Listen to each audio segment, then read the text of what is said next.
You're listening to the CyberWire Network, powered by N2K.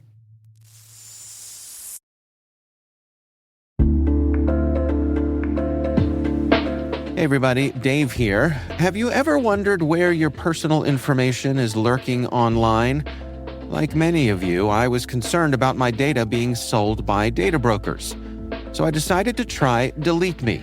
I have to say, Delete Me is a game changer. Within days of signing up, they started removing my personal information from hundreds of data brokers. I finally have peace of mind knowing my data privacy is protected. Delete Me's team does all the work for you with detailed reports, so you know exactly what's been done. Take control of your data and keep your private life private by signing up for Delete Me. Now at a special discount for our listeners. Today, get 20% off your Delete Me plan when you go to joindeleteme.com/N2K and use promo code N2K at checkout. The only way to get 20% off is to go to joindeleteme.com/N2K and enter code N2K at checkout. That's joindeleteme.com/N2K, code N2K.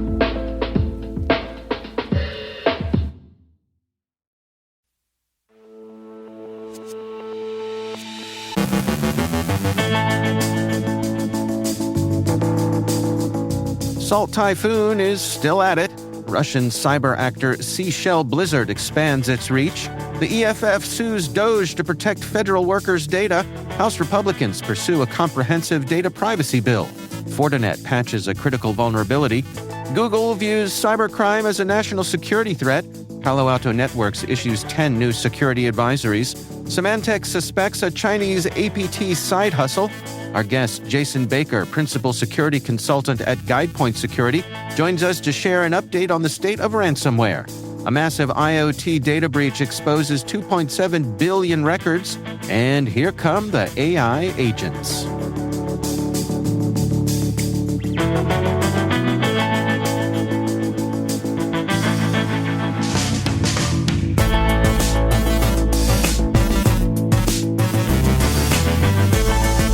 It's Thursday, February 13th, 2025. I'm Dave Bittner, and this is your CyberWire Intel Briefing.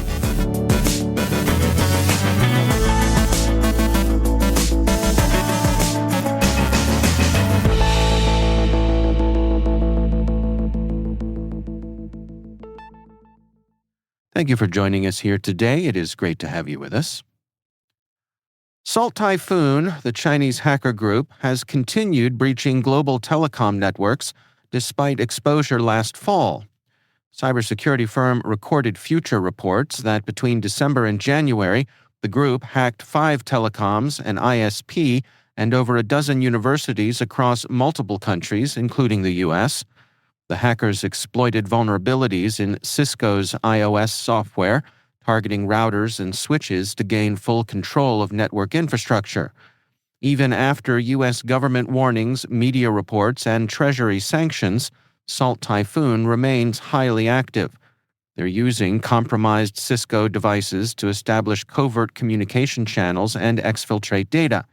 The hackers have expanded beyond telecoms, targeting universities in the U.S., Argentina, Indonesia, and more. Experts warn that China's cyber espionage is more aggressive than widely recognized. Despite government efforts, the attacks persist, prompting officials to urge Americans to use encrypted messaging apps. Recorded Future believes the scale of Salt Typhoon's operations is likely even larger than currently detected.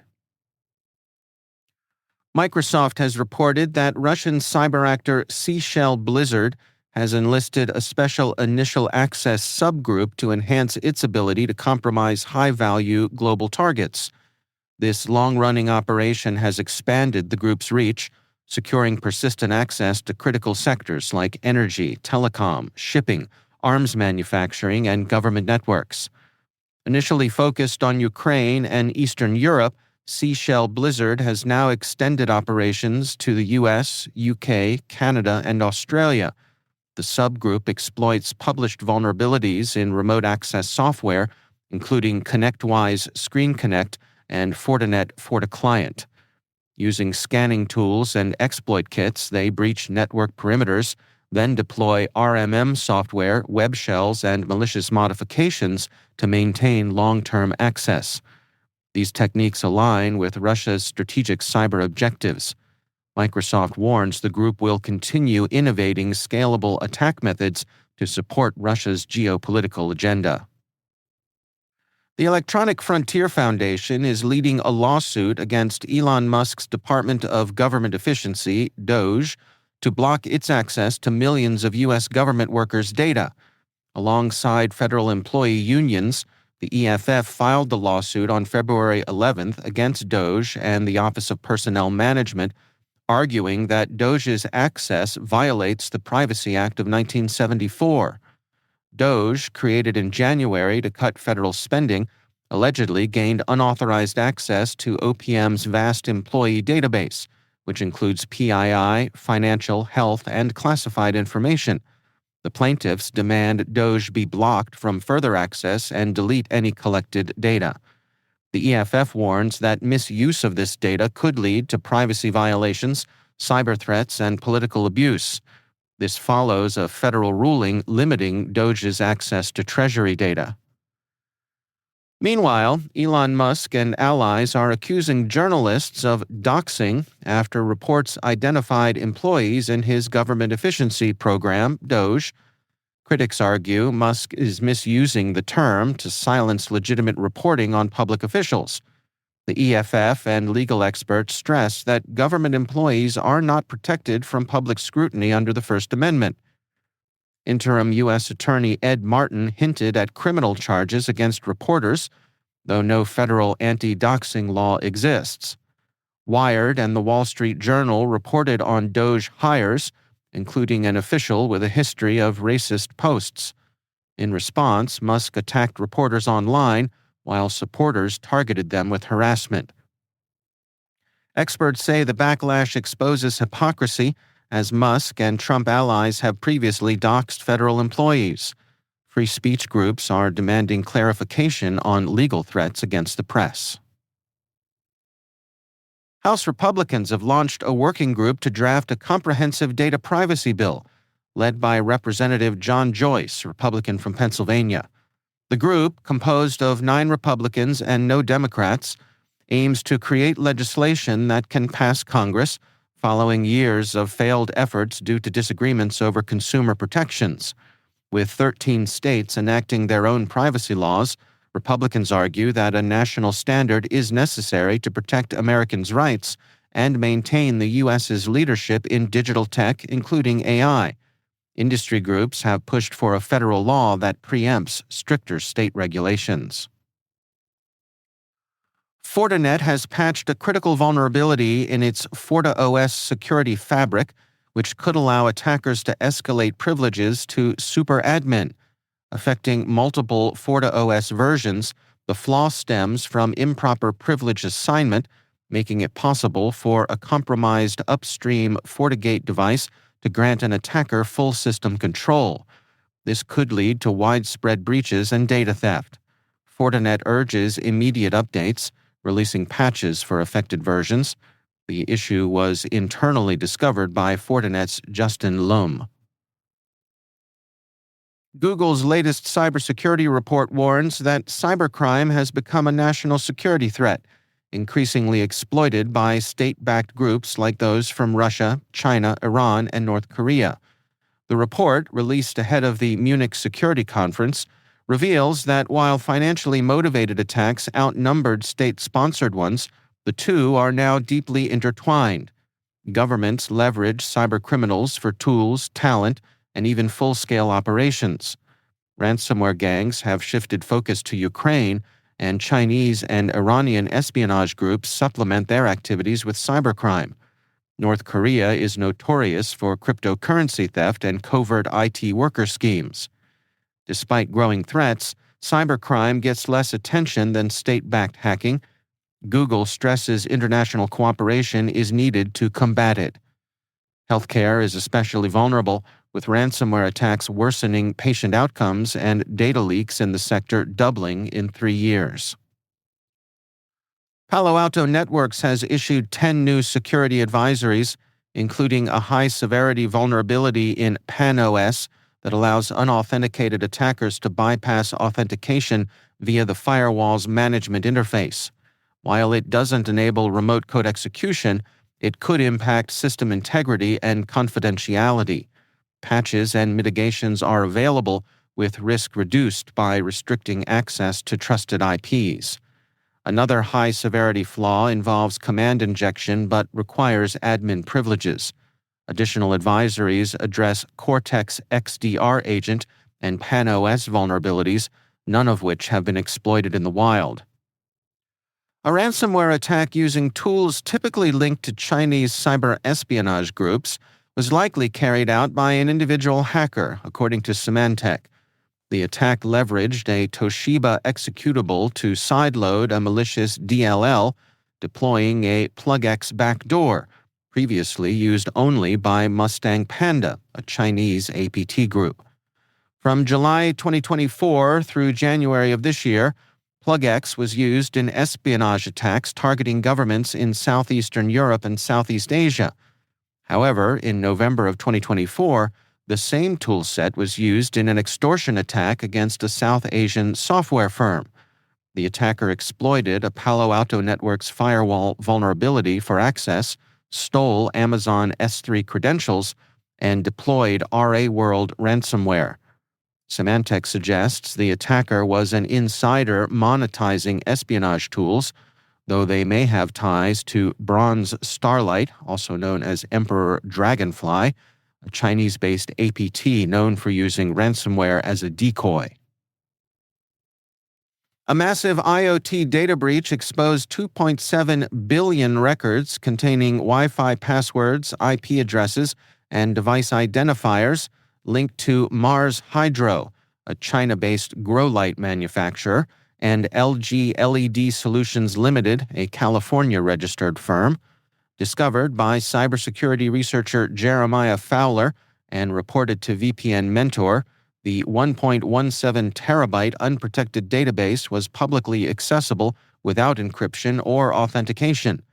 It contains plain text Wi-Fi SSIDs and passwords, device MAC addresses, API tokens, and error logs.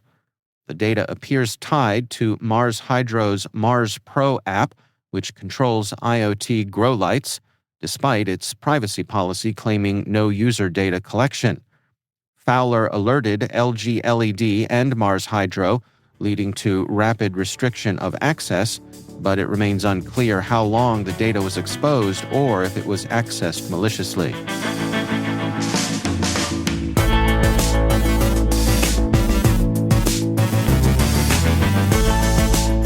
Coming up after the break, Jason Baker from GuidePoint Security joins us to share an update on the state of ransomware.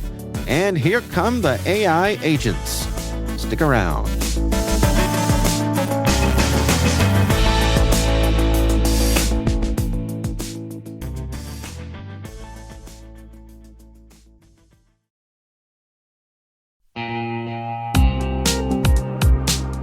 Cyber threats are evolving every second, and staying ahead is more than just a challenge, it's a necessity.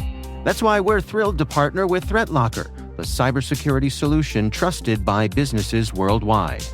ThreatLocker is a full suite of solutions designed to give you total control, stopping unauthorized applications, securing sensitive data, and ensuring your organization runs smoothly and securely.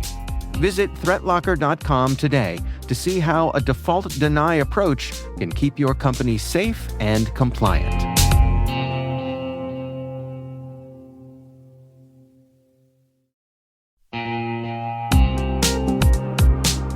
Do you know the status of your compliance controls right now? Like, right now. We know that real-time visibility is critical for security, but when it comes to our GRC programs, we rely on point-in-time checks. But get this. More than 8,000 companies like Atlassian and Quora have continuous visibility into their controls with Vanta. Here's the gist.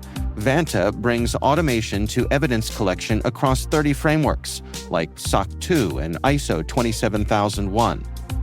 They also centralize key workflows like policies, access reviews, and reporting. and helps you get security questionnaires done 5 times faster with AI. Now that's a new way to GRC. Get $1,000 off Vanta when you go to vanta.com/cyber. That's vanta.com/cyber for $1,000 off.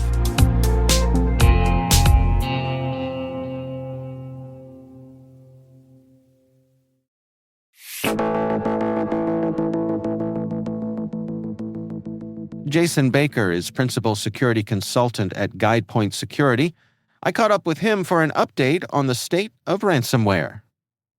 Yeah, I think coming into 2025, we're riding the tail end of 2024's disruption to the ransomware space. Between international law enforcement disruption efforts and some internal strife, we saw a lot of realignment in the primary ransomware groups responsible for the bulk of observed victims in the space. For those less familiar, we saw early on in the year a disruption of Lockbit as part of Operation Kronos, a UK national crime agency-led disruption effort, which took some time to catch up, but eventually saw the long-term head or largest ransomware group gradually tapering off to barely any impact in the space. And a little bit further into the year, we saw the second largest group, Alpha, also known as Black Hat, disappearing entirely in what was called an exit scam following their alleged attack on Change Healthcare.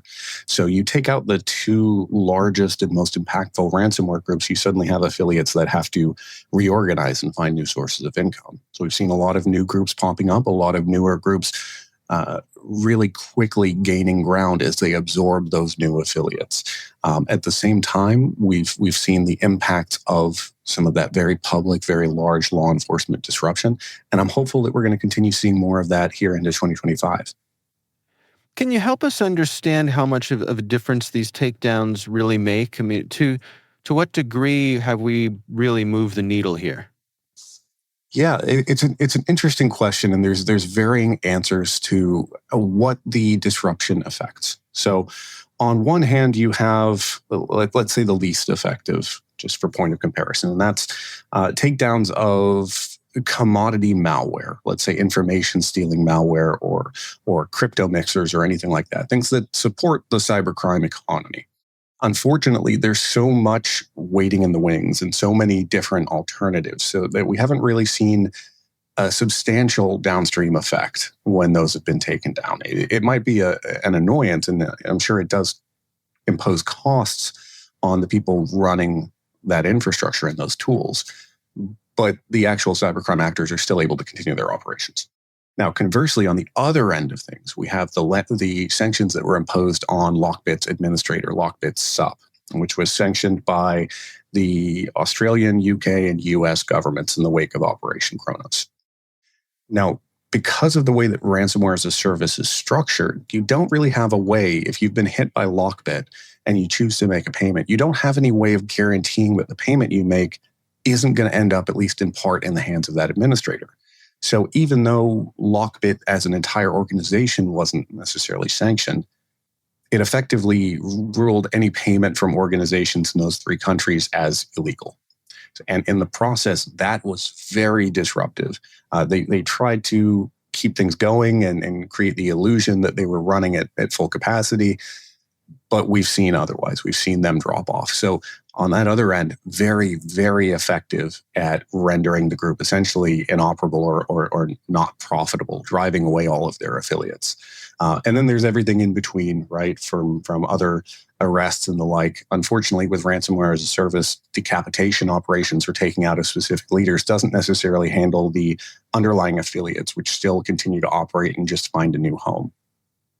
Yeah, I mean that's my next question is, when we take out when we cut off the head, as it were, is it like the old myth where 3 heads pop up to replace it?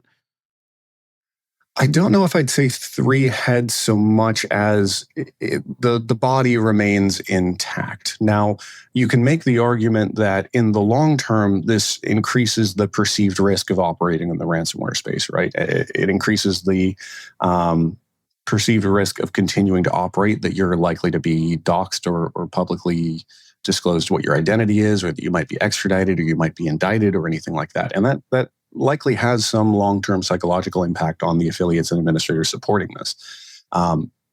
But again, those folks are still able to realign with new organizations. So it's not the quickest turnaround as far as impacts that you would expect to see, and it does give other groups opportunities to benefit from the experience of those affiliates that have had to find a new home. And that's primarily what we've seen with Ransom Hub.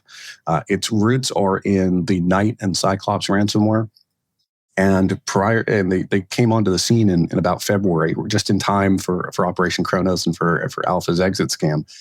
And they really quickly shot to the number one spot by victim volume, just because they were able to benefit from all of that available experience and, for lack of a better term, talent. Is there any sense that these ransomware operators are kind of looking over their shoulder more than they used to, or perhaps not feeling as invulnerable? I don't know that I've seen indications of that. I know that there is frequent discussion in the space about mistakes that have been made, about operational security mistakes. You know, the community is very quick to call those out as rookie errors or unforced errors. But I don't know that I've seen a decrease in operations or people mentioning that they're hanging up their hat or anything like that just yet. That's not to say those conversations aren't happening or those thoughts aren't occurring, just not something that I've personally seen. What about on the regulatory side of things? I mean, we recently saw there was some discussion in the UK about outlawing ransomware payments, particularly from public organizations like schools and critical infrastructure. Are we seeing traction with that sort of approach? The United States has always been a little bit different from Europe in terms of their regulatory approach to things. For Europe, you have GDPR and other regulations that are focused on privacy and fallout from cyber incidents that just don't have the same traction in the US, in large part because of cultural differences in how we perceive policy and regulation impacts on private industry. I will say it has been easier to impose regulatory and notification requirements on the public sector in the United States, as well as critical infrastructure or organizations which have a heavy public component. And that's been reflected in regulatory requirements from, I believe it's SERSA, I forget the full name of the law, that requires reporting from critical infrastructure. Now, that's not unusual. Where we see more pushback, especially in the United States, is in private industry, just because there's always going to be an aversion to undue reporting requirements, administrative requirements, and that it's just a very cultural difference in the United States. What's your outlook for the coming year then when it comes to ransomware? Any expectations for what we're likely to see? In the new year, we've discussed this as this concept of a rising middle class in ransomware, which is to say that in the past, a lot of ransomware victims were heavily and densely concentrated within those top two groups, that Lockbit and that Alpha. And I think we're seeing a greater number of what we would previously call mid-tier groups, your Black Bostas, your Yanlian, your Play, your Akira, absorbing more of the operational load that we're seeing in ransomware. So more victims spread out across a greater number of operating groups. We've also seen an increase in the number of distinct named groups. And I pick my wording carefully there just because there may be some overlap between some of these groups of redundancy. But we're seeing more of these pop up and more of them stay around for longer, which is suggesting that the barriers to entry in ransomware continue to be reduced, and that continues to welcome in new players into the space and new groups, new teams of ransomware operators that see a profit to be made.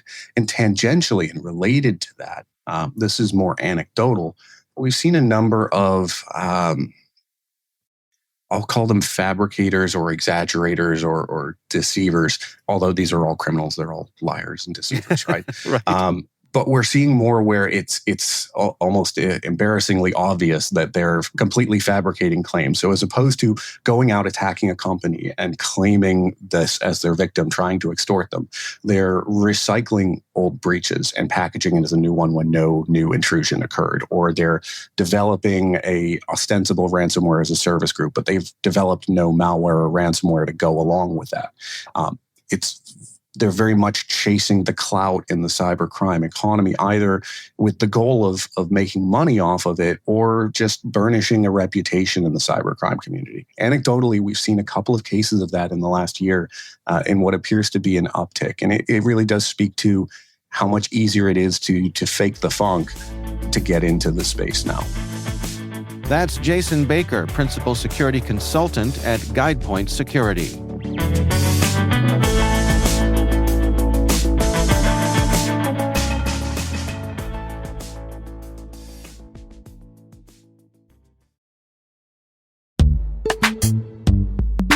And now, a message from our sponsor, Zscaler, the leader in cloud security.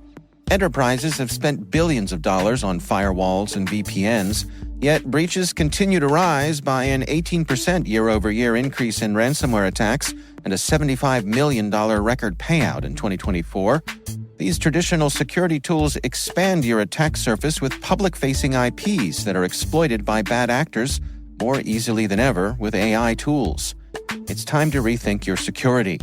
Zscaler Zero Trust plus AI stops attackers by hiding your attack surface, making apps and IPs invisible, eliminating lateral movement, connecting users only to specific apps, not the entire network, continuously verifying every request based on identity and context, simplifying security management with AI-powered automation, and detecting threats using AI to analyze over 500 billion daily transactions. Hackers can't attack what they can't see. Protect your organization with Zscaler Zero Trust and AI. Learn more at zscaler.com/security. It's perfectly browned, it's melty, it's sweet. It's the s'more you just cooked over the fire at AutoCamp. That's right. Hilton brings you new ways to stay, but you don't just get nightly s'mores. You also get clubhouse happy hours to gather under the stars, all while staying in custom-designed airstreams, cabins, and tents, and insanely cool outdoor destinations.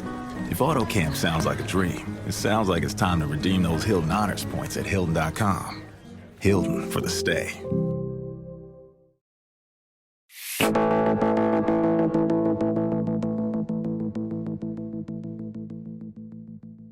And finally, our HAL 9000 desk tells us that AI assistants are getting an upgrade. And this time, they're not just answering questions, they're taking action. OpenAI, Anthropic, and Google DeepMind are rolling out AI agents that can browse the web, fill out forms, and even book your dinner reservations. Sounds convenient, right? Well, what happens when things go sideways? Imagine waking up to find your AI assistant accidentally ordered 100 pounds of onions or booked you a surprise trip to Siberia.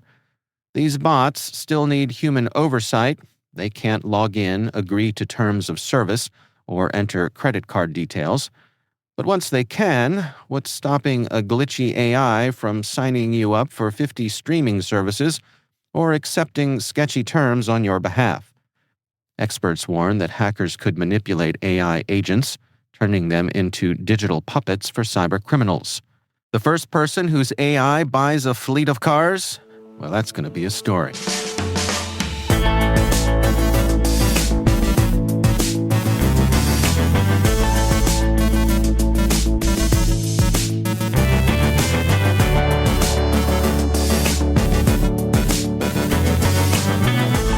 And that's the CyberWire. For links to all of today's stories, check out our daily briefing at thecyberwire.com. We'd love to know what you think of this podcast. Your feedback ensures we deliver the insights that keep you a step ahead in the rapidly changing world of cybersecurity. If you like our show, please share a rating and review in your favorite podcast app. Please also fill out the survey in the show notes or send an email to cyberwire@n2k.com. N2K's senior producer is Alice Carruth. Our CyberWire producer is Liz Stokes. We're mixed by Trey Hester with original music and sound design by Elliot Peltzman. Our executive producer is Jennifer Iben. Peter Kilpie is our publisher, and I'm Dave Bittner. Thanks for listening. We'll see you back here tomorrow.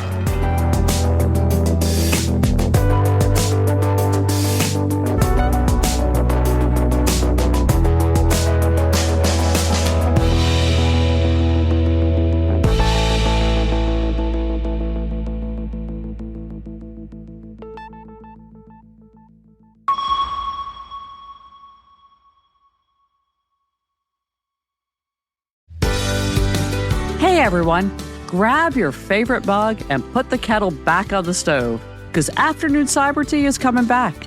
This season, I am joined by an all-star team of thought leaders and industry experts to dive into the critical trends that are shaping the future of cybersecurity. We will explore how these technologies are revolutionizing the way we work, the way we live, and the way we interact with the world around us. And as always, we will be bringing you thought-provoking discussions and fresh perspectives on what is driving the future of cybersecurity and what leaders can do now to protect their teams tomorrow. New episodes will be coming to you in February, every other Tuesday, so subscribe now wherever you get your favorite podcasts.